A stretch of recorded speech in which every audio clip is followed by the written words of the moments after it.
नमस्कार दोस्तों, मैं हूं शिवम पांडे और आप देख रहे हैं सत्यमेव। आज हम बात करेंगे उस दिन की जब भारत की धरती ने स्वतंत्रता की पहली सांस ली। 15 अगस्त 1947 भारत का स्वतंत्रता दिवस। 15 अगस्त यह केवल एक तारीख नहीं, यह हमारी पहचान है, यह हमारी सांस है, यह हमारी आत्मा की आवाज। वह दिन जब 200 वर्षों की गुलामी के बाद भारत ने दुनिया के सामने यह घोषणा की, अब हम स्वतंत्र हैं। आज यह तिरंगा केवल कपड़े का टुकड़ा नहीं, यह हमारे शहीदों के लहू से रंगा हुआ प्रतीक है। 17वीं शताब्दी में व्यापार के बहाने भारत में कदम रखने वाले अंग्रेज धीरे धीरे हमारी धरती के मालिक बन बैठे।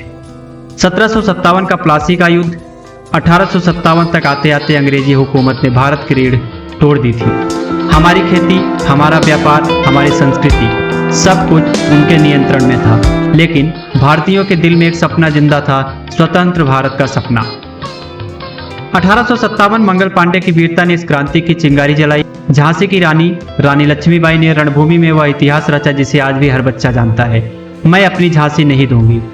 उनके बोल थे, तात्या टोपे, बेगम हजरत महल, नाना साहेब, सब ने मिलकर अंग्रेजी हुकूमत की नींव हिला दी।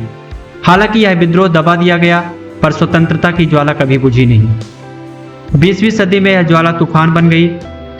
जलियांवाला बाग, 1919 मासूमों का रक्त अंग्रेजों की निर्दयता का प्रमाण बन गया। भगत सिंह, सुखदेव, राजगुरु ने हंसते हंसते फांसी के फंदे को चूम लिया। चंद्रशेखर आजाद का प्रण, मैं आजाद था, आजाद हूं और आजाद रहूंगा। नेताजी सुभाष चंद्र बोस, तुम मुझे खून दो मैं तुम्हें आजादी दूंगा, ने हिंदुस्तान के नौजवानों में आग भर दी। उधर महात्मा गांधी ने सत्य और अहिंसा का मार्ग चुना। 1917 का चंपारण सत्याग्रह, 1930 का दांडी मार्च, 1942 का भारत छोड़ो आंदोलन। देश का हर कोना, किसान, मजदूर, विद्यार्थी, स्त्रियां, सभी इस महासंग्राम में कूद पड़े। यह लड़ाई केवल बंदूकों से नहीं बल्कि विचारों से भी लड़ी जा रही थी।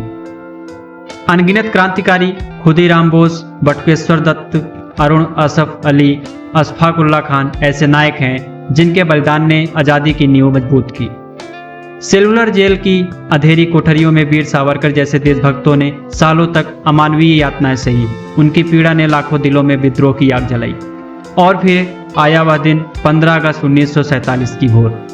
दिल्ली के लाल किले से जब पंडित जवाहरलाल नेहरू ने कहा, at the stroke of the midnight hours when the world sleeps, India will awake to life and freedom, तब पूरी दुनिया ने सुना, भारत अब आजाद है। लाल किले पर तिरंगा लहराया और हर गली, हर गांव, हर शहर में भारत माता की गूंज सुनाई पड़ी। लेकिन स्वतंत्रता की रक्षा के लिए जरूरी था एक मजबूत आधार। डॉक्टर भीमराव अंबेडकर के नेतृत्व में संविधान सभा ने 2 वर्ष 11 माह 18 दिन की मेहनत के बाद 26 जनवरी 1950 को भारत का संविधान लागू किया। हमें मौलिक अधिकार दिए, समानता, अभिव्यक्त की स्वतंत्रता, शिक्षा, न्याय और साथ ही हमारे कर्तव्यों को भी याद दिलाया। देश की एकता बनाए रखना, पर्यावरण की रक्षा करना, राष्ट्रध्वज व राष्ट्रगान का सम्मान करना। आज 78 वर्षों बाद हम दुनिया की सबसे बड़ी लोकतंत्र हैं। हमारे पास युवा शक्ति, विज्ञान, तकनीकी और अग्रणी बनने की क्षमता है और असीम संसाधन भी। परंतु सच्ची आज़ादी केवल झंडा फहराने से नहीं आती, यह आती है जब हर नागरिक ईमानदारी, सत्य और कर्तव्य का पालन करता है। हम सब अपने दिल में तिरंगा बसाएं। केसरिया रंग वीरता के त्याग का, सफ़ेद सत्य और शांति का, हरा रंग विकास और समृद्धि का। आओ हम सब मिलकर अपने वीरों के सपनों का भारत बनाएं, ऐसा भारत जो न केवल शक्तिशाली बल्कि आदर्श और प्रेरणा का स्रोत हो। इस वीडियो में इतना ही। हम आपको अब मिलेंगे अपने अगले वीडियो में। तब तक के लिए आप स्वस्थ रहें, मस्त रहें। जय हिंद।